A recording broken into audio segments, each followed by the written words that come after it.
Hi, this is homework 3, part D1, and here we are going to derive and explain why the vapor and liquid molar Gibbs energy of a component must be equal at equilibrium. So to start, we are going to draw a closed system, and this closed system is going to consist of both vapor and liquid moles in the top and the bottom. So we can state that as the number of moles of the vapor phase times the Gibbs energy of the vapor phase, and this will be the number of moles of our liquid phase times Gibbs energy of the liquid phase. So from there, we know that the number of moles and Gibbs energy per mole of a compound is in this system. So we know that the number of moles of the entire system can be written as the number of moles in the vapor phase plus number of moles in the liquid phase. So next, we know that our differential amount of the Gibbs energy must equal 0 because we are at equilibrium.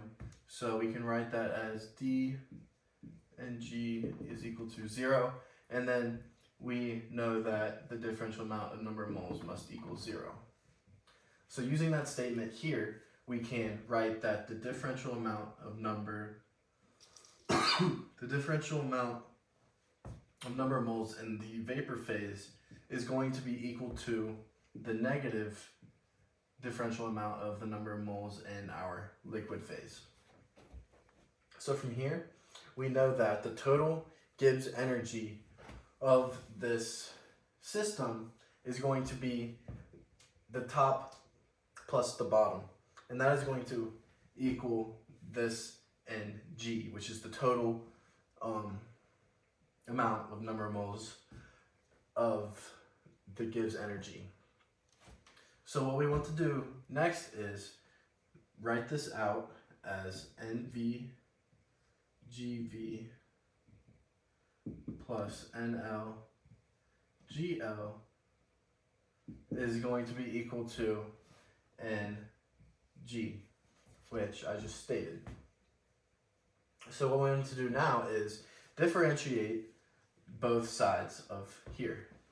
So when we differentiate this, we are going to have to do product rule, which is going to give us D NV GV, and then that is going to be plus NV D GV.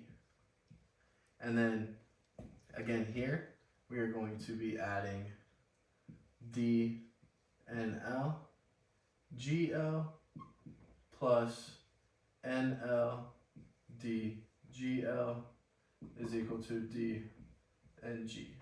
And again, we know that Dn, the differential amount of number of moles in Gibbs energy phase, is equal to 0.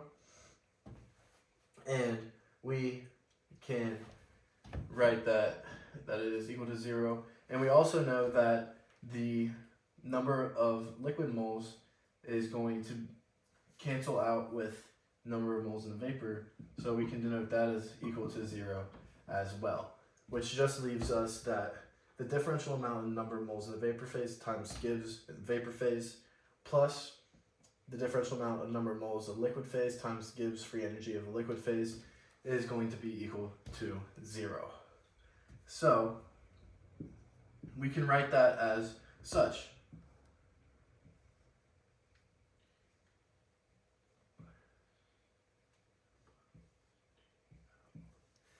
And this only holds true if the Gibbs energy in the vapor phase is equal to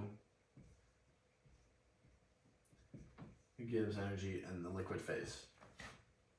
And from the previous videos, we know that Gibbs free energy is equal to the enthalpy subtracted minus the temperature times the entropy of the surroundings, and that is less than or equal to 0. So using that statement and plugging it into here, we know that the heat, or the enthalpy in the vapor phase minus the temperature of the surroundings of the vapor phase is going to be equal to the enthalpy of the liquid minus the temperature times S in the liquid phase. And this is the derivation and explanation of why the vapor and liquid molar Gibbs energy of a component must be equal at equilibrium.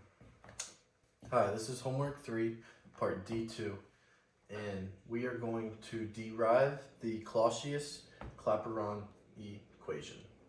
And you would want to use the Clausius-Clapeyron equation when you are at equilibrium and you are wanting to go from one pressure and temperature to a different pressure and temperature on an equilibrium curve. And in the previous part, we were talking about Gibbs free energy in two different phases, in the vapor and liquid phase. And so, again, the Gibbs free energy in the vapor phase is going to be equal to the Gibbs free energy in the liquid phase.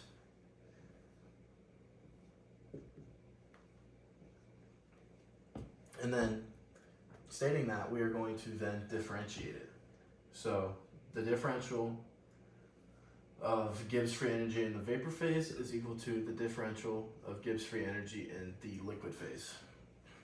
So from there, we are going to then state that Gibbs energy is going to be equal to the negative entropy of the vapor phase times the differential of temperature, and then that is going to be added to the volume, the specific volume in the vapor phase, and then that is going to be times the differential amount of pressure, and then this is going to be equal to the negative entropy, but in the liquid times the differential amount of temperature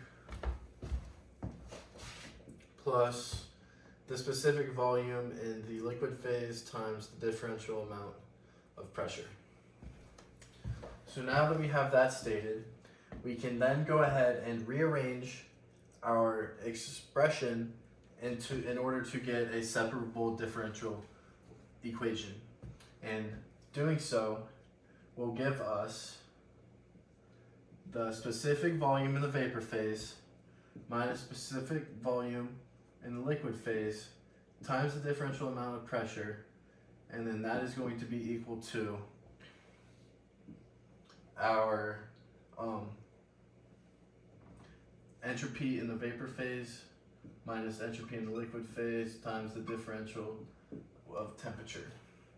So then from there, we can now find the slope of our pressure versus temperature curve at our equilibrium. And doing so, we just divide this over to this side, and we're going to divide our dt over here. And doing so will give us the differential amount of pressure over the differential amount of temperature, dp dt, is going to be equal to the entropy of the vapor phase minus the entropy of the liquid phase over the specific volume difference between the volume and, or the vapor and liquid phase. So now we are going to take a look at the definition of enthalpy, which is, we are going to assume that the differential amount of enthalpy is going to be equal to the temperature times the differential amount of entropy, and then that is going to be then added to our volume times the differential amount of pressure. So now that we have that stated out here, we can then go ahead and do some rearranging with our enthalpy to further get some substitutions and expressions that we can use in our expression and to further the derivation. So what we can do is we get that the difference, we can use entropy, that the differential amount of entropy is going to go ahead, and that is equal to our differential amount of enthalpy, and then that is over our time. And now that we know this, we can go ahead and state that our change in entropy is going to be equal to our enthalpy in the vapor minus enthalpy in the liquid, and then that is going to be divided by time. So this is our change in entropy, and we can use this as a substitution into our slope of our pressure versus time, and then doing so will give us that this is equal to the enthalpy of our vapor minus our enthalpy of our liquid, and then that is going to be divided by our temperature times our specific volume difference. So what we have here is our Clausius equation, but we are looking for the Clausius-Clapeyron, so we must do some further derivations to solve for that. So now we are going to assume that the system we are dealing with is an ideal gas. So, an ideal gas law is PV is equal to nRT. And here we are going to assume that our N is 1 mole, so this gives us PV is equal to RT. Alright, so now you know that we are dealing with two different phases, vapor phase and liquid phase, in one container. So now we are going to try to take a guess about like which has more in the container. So we know that volume is equal to our density is equal to mass over volume. So volume is going to be equal to mass over density. So now we're going to think about which one would have more in this container.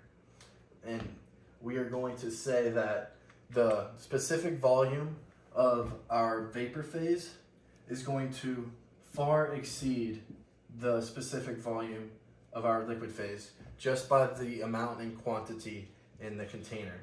And doing so we can also denote that the density of the vapor phase is going to be less than the density of the liquid phase, because we know that the density of water happens to be greater than the density of air. So now that we have that, we can take a look back at our slope of our dP versus dt, our pressure versus temperature, and we can include some of our recent substitutions that we created for our expression to derive our Clausius-Clapeyron equation. So we get our differential amount of pressure over our differential amount of temperature, and we are going to call our HV minus HL, we are going to call that delta HVAP. So we have that here too. We can call that delta HVAP over, and this is going to be our temperature, and here we know that our specific volume in the vapor phase exceeds this, so we are only going to consider the vapor phase volume. And so now we know that we need to include our different pressure and temperatures in this equation, because we are trying to go from one point on an equilibrium curve to another point on that same curve. So we can go ahead and set that equal to our pressure times delta HVAP, and then this is going to be divided by R times T. And this T is going to be squared because we used this substitution for our volume, and we already happen to have a temperature. And what we have done here is derived the Clausius-Clapeyron equation. Thanks for watching.